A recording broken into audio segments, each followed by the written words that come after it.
Divisi Lubricants and Fuel merupakan core bisnis Petrolab sejak awal didirikan. Pelayanan utamanya adalah melakukan pelayanan monitoring pelumas sebagai salah satu program efisiensi pemakaian pelumas. Divisi Lubricants and Fuel Petrolab saat ini telah memperluas jenis layanan uji yang meliputi pengujian untuk sampel petroleum produk seperti pelumas bekas, pelumas baru, waste oil, bahan bakar minyak seperti solar, bensin, aftur, MFO, IFO, grease, serta pengujian bahan bakar nabati dan water coolant.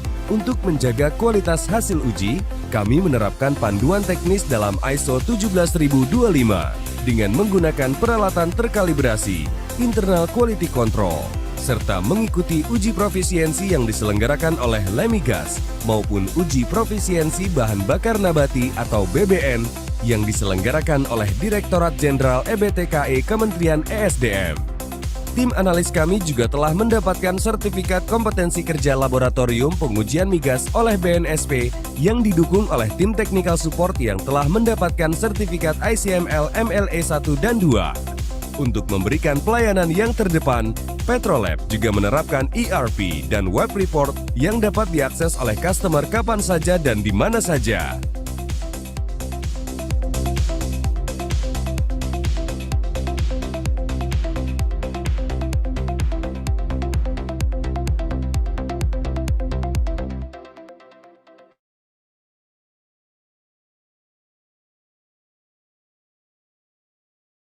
Oke, selamat siang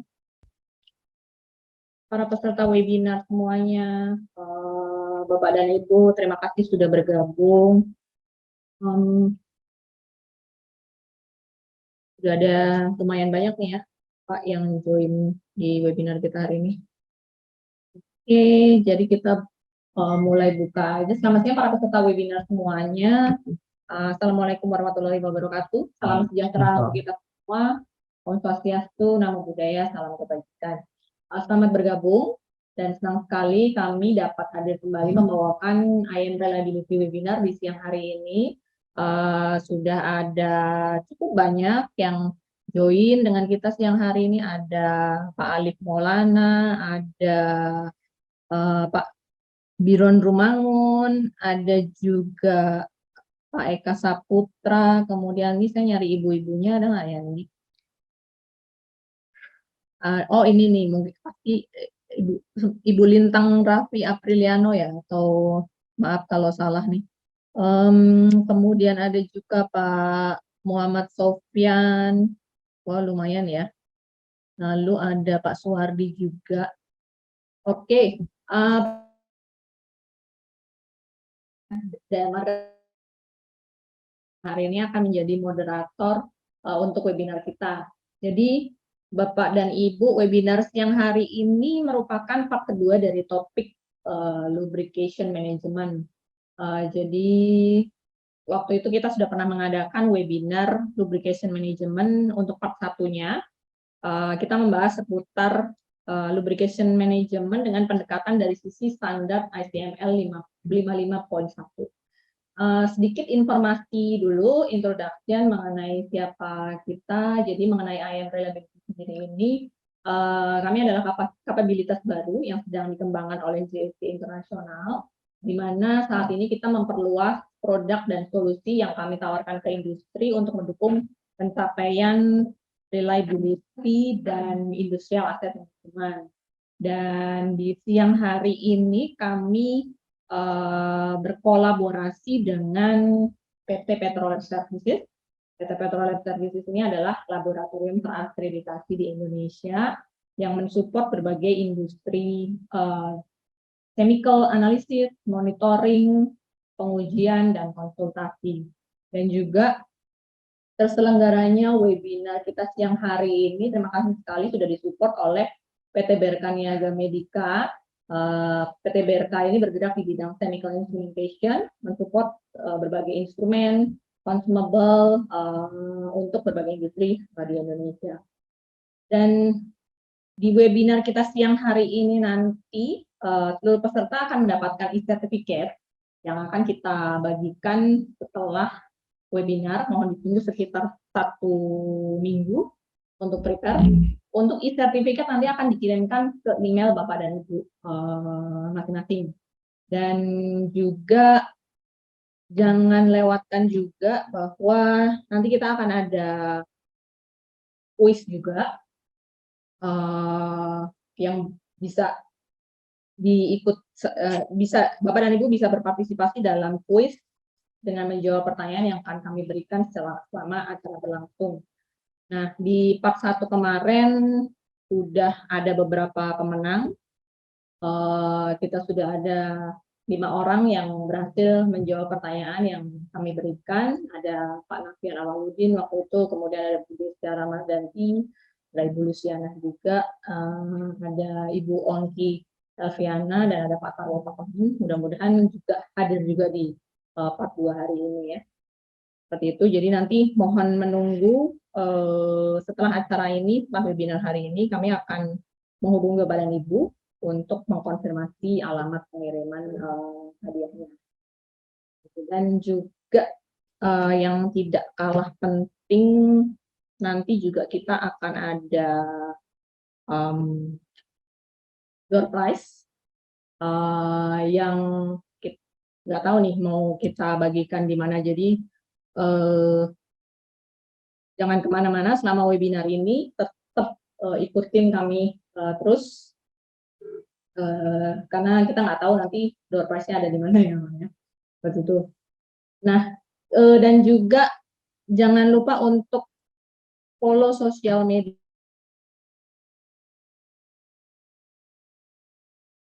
Saya share dulu untuk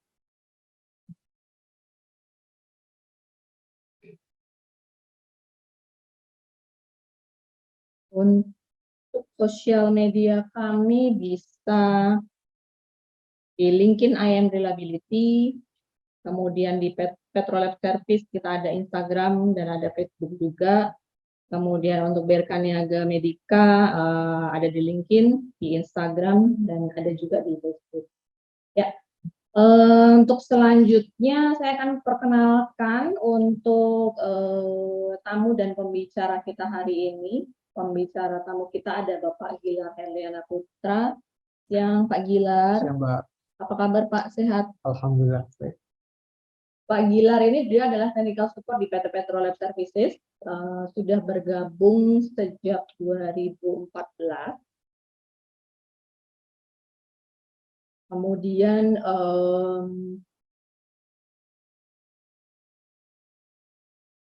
Pak Gilar ini juga sudah mensupport kita di part 1 kemarin, dan juga hari ini di part 2 juga masih mensupport untuk sesi siang hari ini.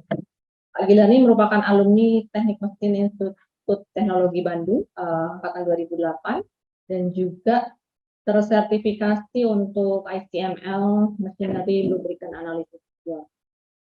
Kemudian pembicara kita selanjutnya nanti ada Bapak Handoko Kusumo. Beliau adalah Lubrication Management Leader di PT JSC International dengan latar belakang Mechanical Engineering dan Industrial Engineering. Dan beberapa keikutsertaan beliau dalam asosiasi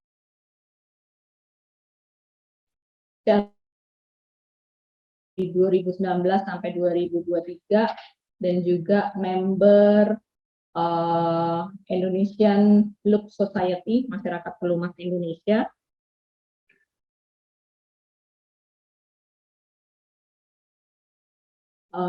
Mas Pi dari register number 00193, kemudian juga member dari Association of Indonesian Heavy Equipment Expert ya, Pertabi. Siang Pak Handoko. Kemudian juga beberapa sertifikasi yang saat ini dimiliki oleh Pak Handoko itu tersertified juga, mesin lubricant analysis MLA 2 dari International Council of Machinery Lubrication, dan juga certified untuk technical services trainer dari Lead Academy Petronas. Yang Lead Academy Petronas ini masih apa ya? Ya. Udah lumayan lama ya, dari 2014 tadi ya. Ya, dan oke, ini sebelum kita masuk ke paparan kita siang hari ini, Pak Gila dan Pak Handovi, kita sedikit quick review dulu ya dari part 1, supaya kalau ada partisipan yang di part 1 kemarin sempat melewatkan sedikit, jadi supaya agak nyambung dengan apa yang kita bahas pada siang hari ini, dan juga sedikit refreshment juga untuk materi yang nanti selanjutnya akan kita bahas di siang hari ini. Oke, jadi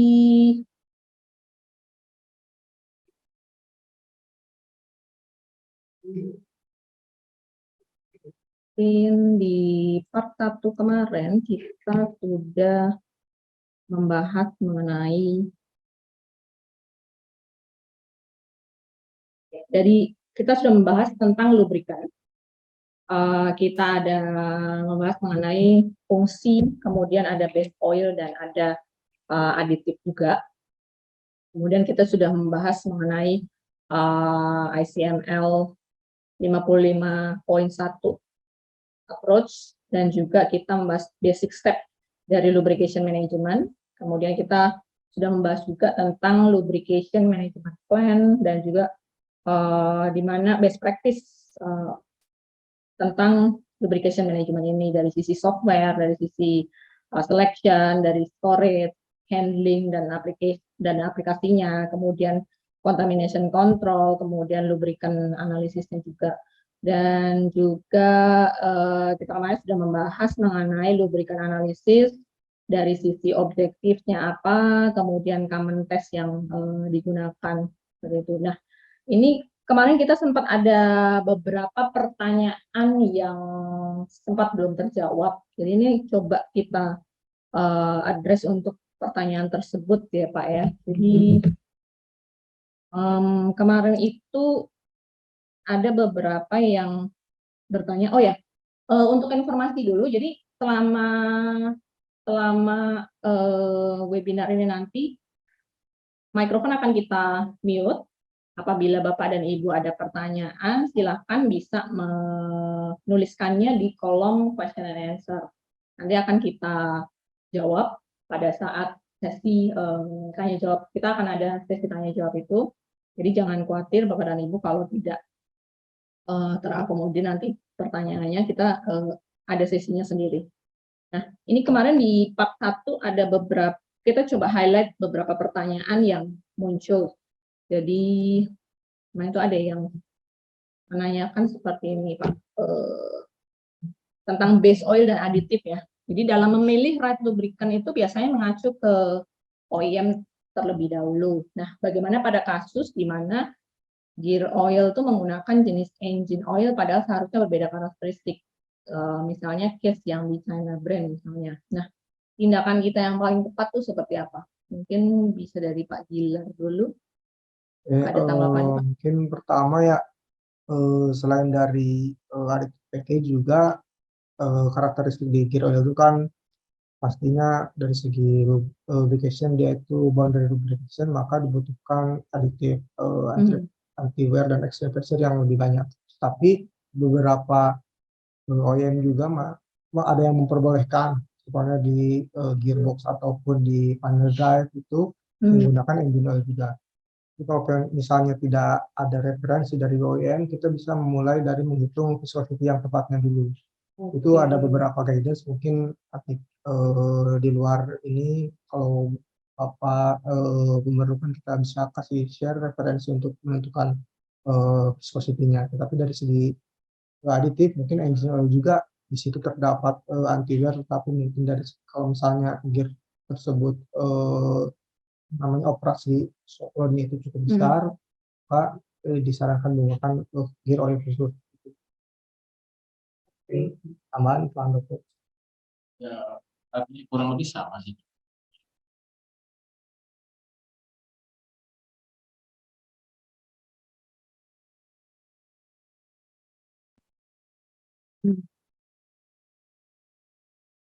Oke. Ya. Jadi sebenarnya Walaupun tidak apa-apa ya. iya, Oke, jadi asal tidak, karena nanti jadinya kontaminan nggak sih? makanya ada proses flushing. Iya.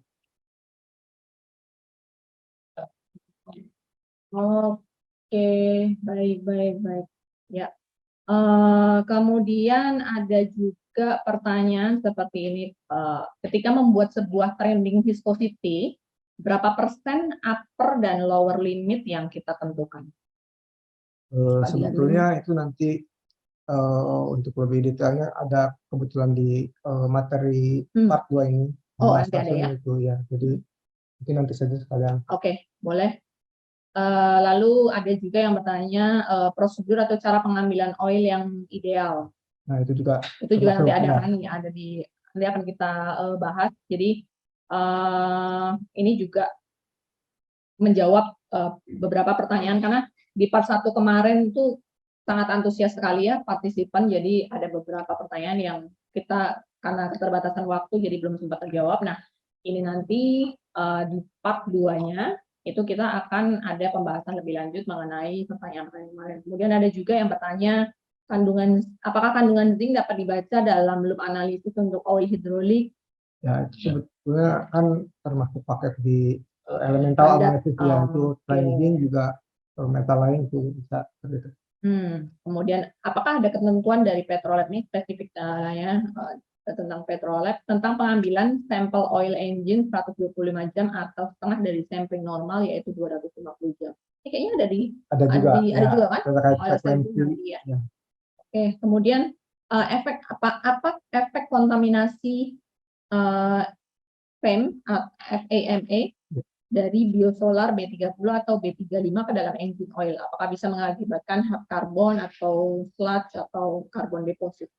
Itu juga sebetulnya kita nanti ada di contoh kasus untuk interpretasi hasil analisis.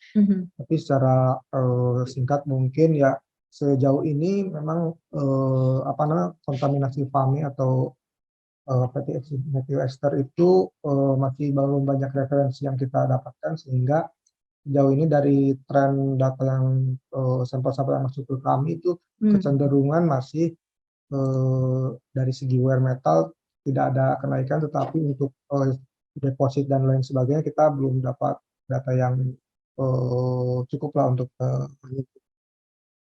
Oke, Pak.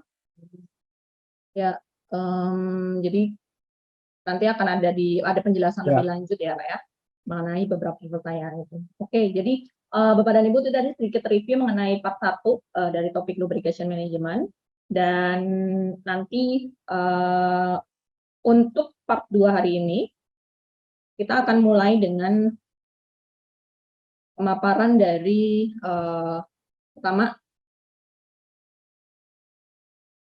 di webinar hari ini nanti kita akan mulai paparan dari Pak Handoko mengenai 12 area dalam SIML 55.1 mengenai lubrication management. Kemudian nanti akan dilanjutkan dengan paparan dari Pak Gilar Nani. Nanti kita akan ada pembahasan mengenai oil analysis basic seperti yang sudah saya sampaikan tadi. Kita juga akan ada quiz nanti. Kemudian kita ada grand prize juga, dan kita akan ada sesi tanya jawab juga mengenai presentasi atau paparan yang sudah kita sampaikan. Dan sebelum kita tutup nanti dengan kesimpulan dan penutup. Nah, selama presentasi ini tadi seperti yang sudah saya sampaikan, mikrofon peserta akan kami mute. Jadi apabila ada pertanyaan silahkan diketikkan di kolom question and answer, nanti akan kita jawab pada sesi tanya jawab. Oke, kalau begitu supaya tidak terlalu lama, kita langsung saja ke sesi presentasi. Yang pertama dari Pak Handoko bisa langsung memulai untuk menyampaikan paparannya mengenai 12 area dalam lubrication management yang hari ini akan kita highlight. Jadi ada skill, kemudian mesin, dan nanti sampai ke manajemen, reclaim, energi, waste, dan troubleshoot juga.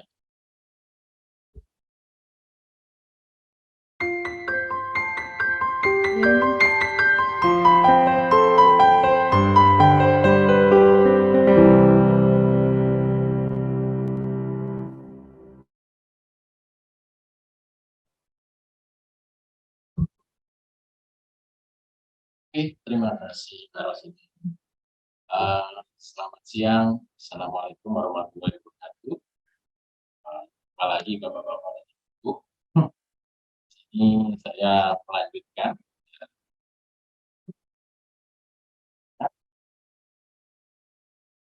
Eh, Kita bicara terkait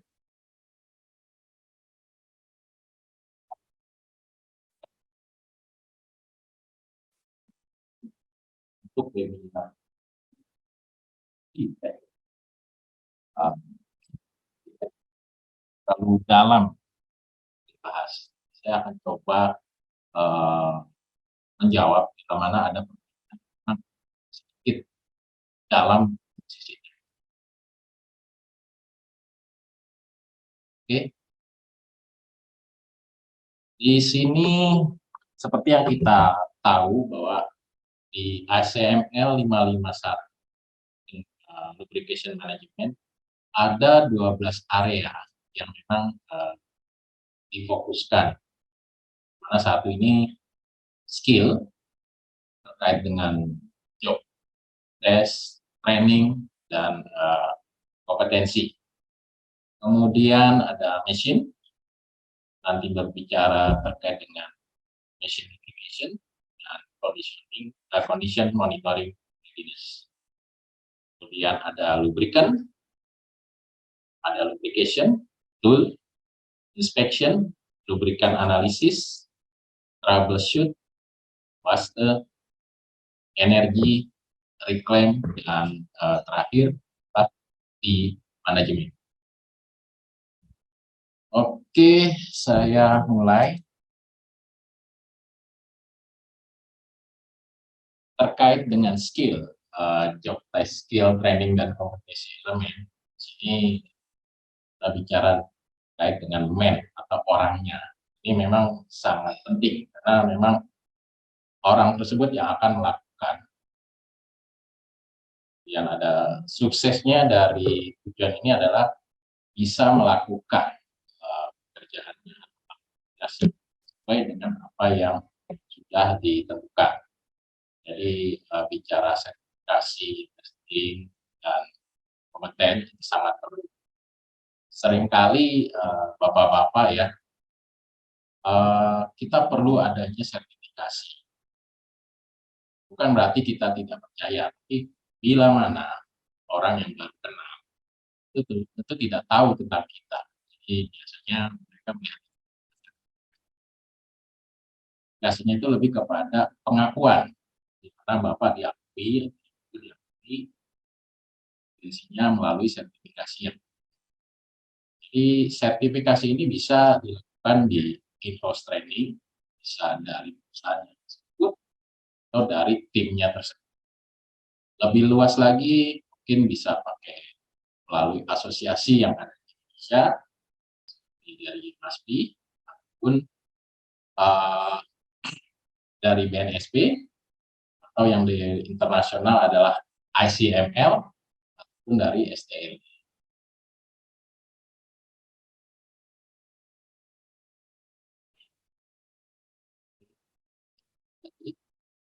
Kemudian adalah kita bicara terkait dengan mesin lubrication.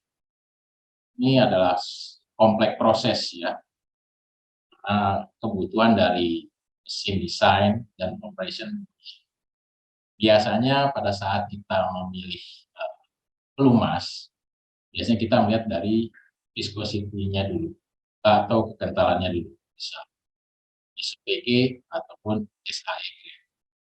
Yang adalah aditif konten yang ada dari pelumas itu sendiri. Oke, lanjut.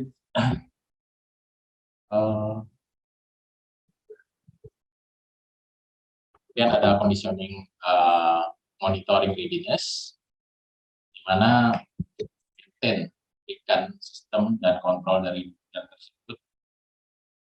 Ya, kita membutuhkan suatu terstruktur dan juga optimisasi pengambilan sampel dari lokasi yang sudah kita tentukan.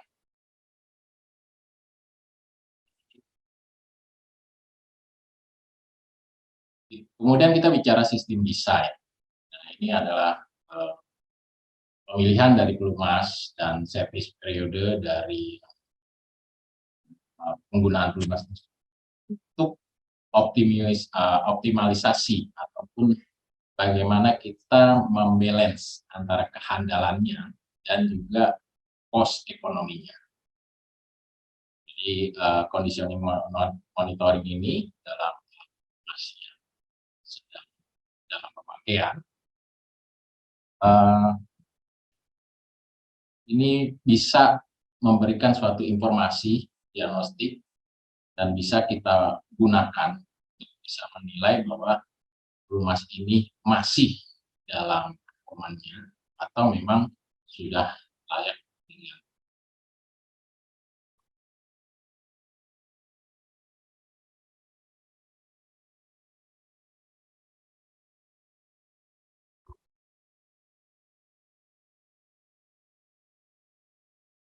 Oke, kemudian kita bicara tentang supplier selection. Mana kalau sekarang kita bicara ada bahasa tentang world class lubrication or kompetensi. Jadi kalau kita menginginkan world class lubrication, itu berarti kita perlu terkait world class lubrication technician-nya. Artinya orangnya juga harus bisa standar world class. Kemudian prosedur dan praktis. Yang ketiga adalah oil analysis dan programmatic. Yang keempat adalah lubrication supply.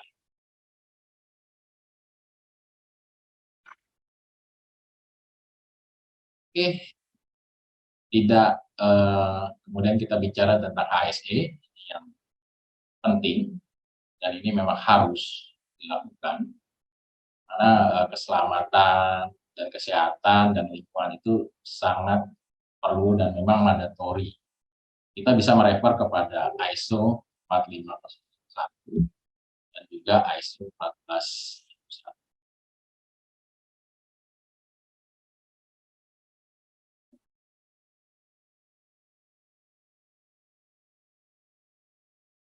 Oke, kemudian kita bicara tentang plan maintenance task element. Di sini plan lubrication ini juga kita lakukan optimize route dan walk brackets untuk comply dengan planning dari perawatannya. Kemudian yang kedua adalah optimize scheduling and work management. Ini juga kita melihat kepada organisasi physical asset management plan.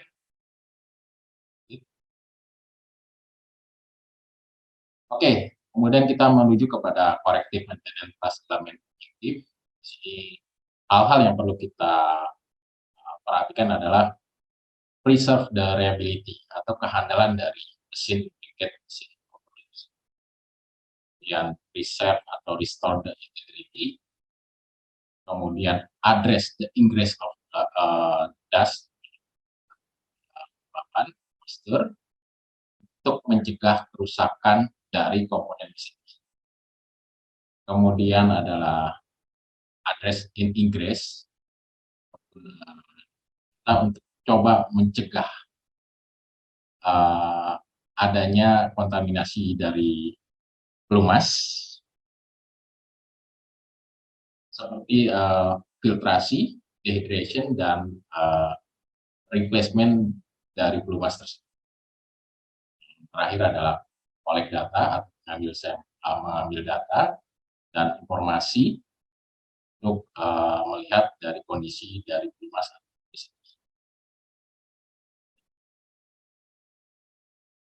Oke, kemudian kita lanjutkan lagi kepada lubrikan dan lubrication support facility dan ini sangat penting karena oil storage dalam hal ini sangat important, sangat penting program dari pelumas dan seringkali kita jarang melihat hal tersebut. Jadi desain dari ruangan room itu memang harus proper dan bisa mungkin dikembangkan di kemudian hari sesuai dengan tuntutan dari manajemen plan-nya tersebut.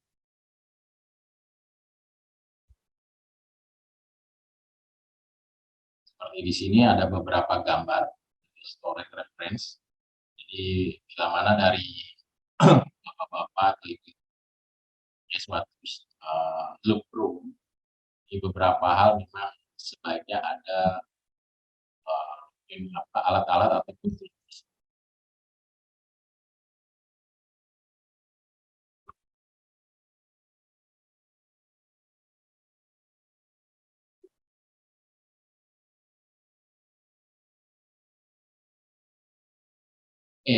Yang tidak kalah pentingnya adalah implementation atau mission dan procedures.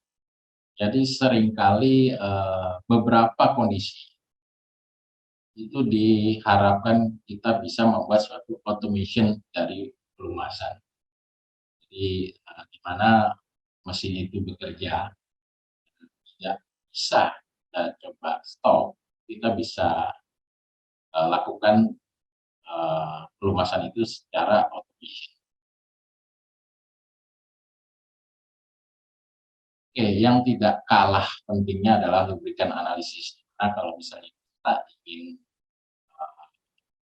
mengatur, tentu juga kita harus juga mengukur. Jadi ini adalah sesuatu yang sangat penting bagi pelumas, bisa dilakukan lubrikan analisis.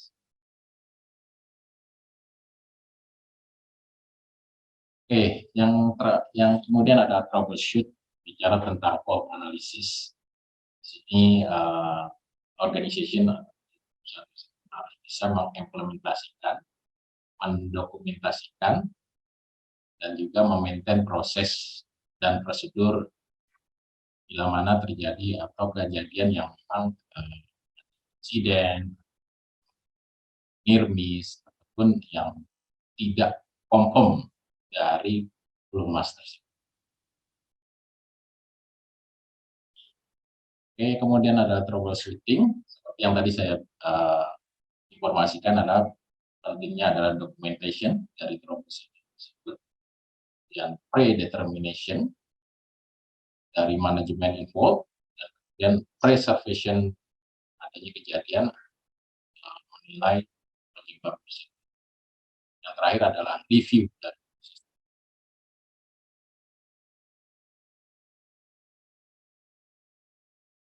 kemudian kita bicara tentang root cause analysis atau RCA ya. Jadi determin dari RCA ini sangat penting melihat untuk melihat adanya scope dari failure dan kemungkinan terjadi kerusakan di masa depan. Jadi ada beberapa step yang biasanya dilakukan, kemudian assessment, perform correct action, kemudian inform dan documentation, serta RCA finishing. Terakhir adalah follow up, confirm, dan kejadian dari hal tersebut. Yang tidak kalah pentingnya ini adalah fase dari limbah. Beberapa memang menjadi scope di mana pada saat kita gunakan ya oli bekasnya ini kita harus buang kemana. Ini memang kita harus pihak yang memang punya regulasi bisa menghandle masalah. Kalau di Indonesia mungkin salah satunya adalah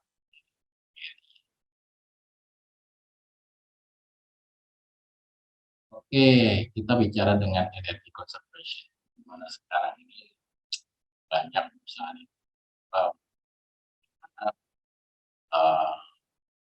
isu dari energi ini sangat penting dalam proses produksi dan aktivitas.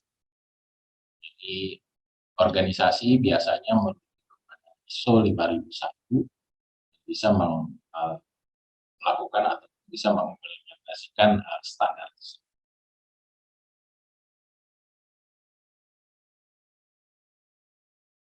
Oke, kalau kita bicara tentang pelumas ini, environment, karena beberapa hal yang mesti kita harus fokuskan adalah lubrikan tersebut harus less toxic dan bisa lebih biodegradable. Dan itu adalah pelumasnya adalah safe, pelumasnya adalah bisa di recycle, dan pelumas itu mempunyai umur pemakaian lebih panjang, kemudian bisa dilakukan kontrol storage di dalam, kemudian recommend to mitigasi dan retain spill, dan pelaporan dari spill dan usage di regulasi, badan regulasi khususnya kepada pemerintah.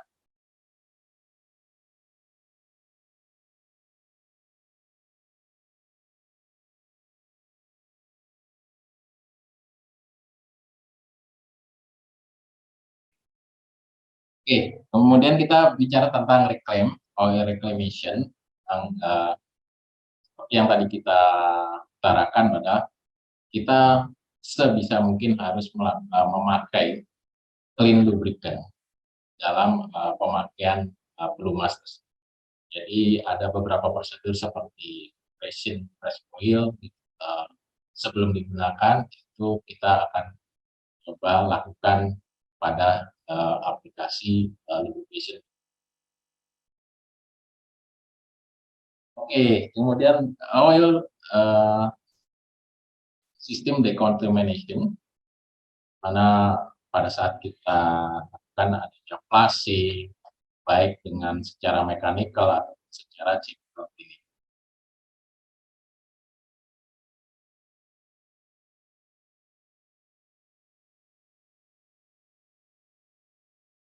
Oke, terakhir adalah kita bicara manajemennya. Nah, struktur dari manajemen kita bicara strukturnya, authority-nya, responsibility, dan yang kedua adalah tentang manajemen outsourcing.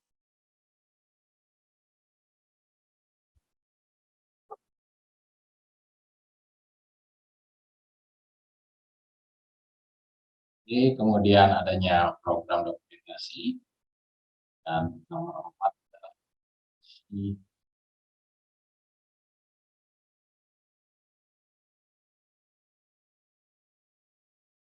Oke, sini kemudian adanya communication, participation, dan housing, dan terakhir adalah kita bicara tentang change.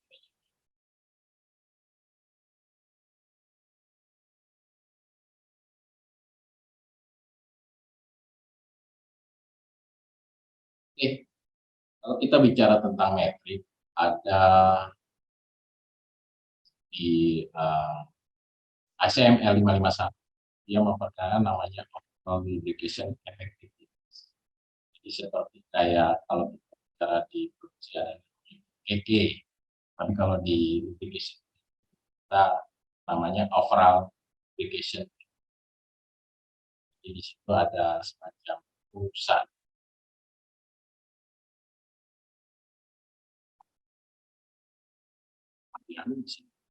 Di persen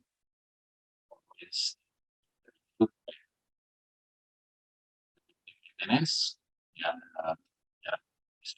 target, kita bicara lebih quality tadi.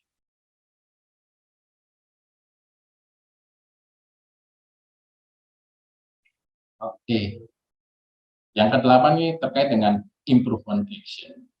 Seringkali di beberapa kondisi harus existing itu tidak ideal, kita lakukan semacam action. Ini adalah memaksimalkan atau mengoptimalkan fungsi dari pelumas. Dan terakhir ini adalah contingency planning, semacam plan B ataupun rencana cadangan yang mungkin kita harus siapkan bila mana terjadi sesuatu emergency.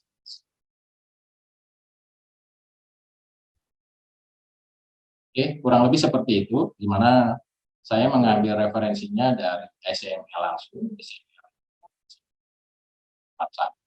Nah, dia terbit di tahun 2019, yang part 2 itu tahun ini, bulan ini dia akan rilis. Jadi ada kelanjutan dari SML 15. Itu nanti ada SML 15. Demikian sedikit penjelasan dari saya. Nah, nanti ada pertanyaan dan coba jawab. Terima kasih. Oke, terima kasih Pak Handoko.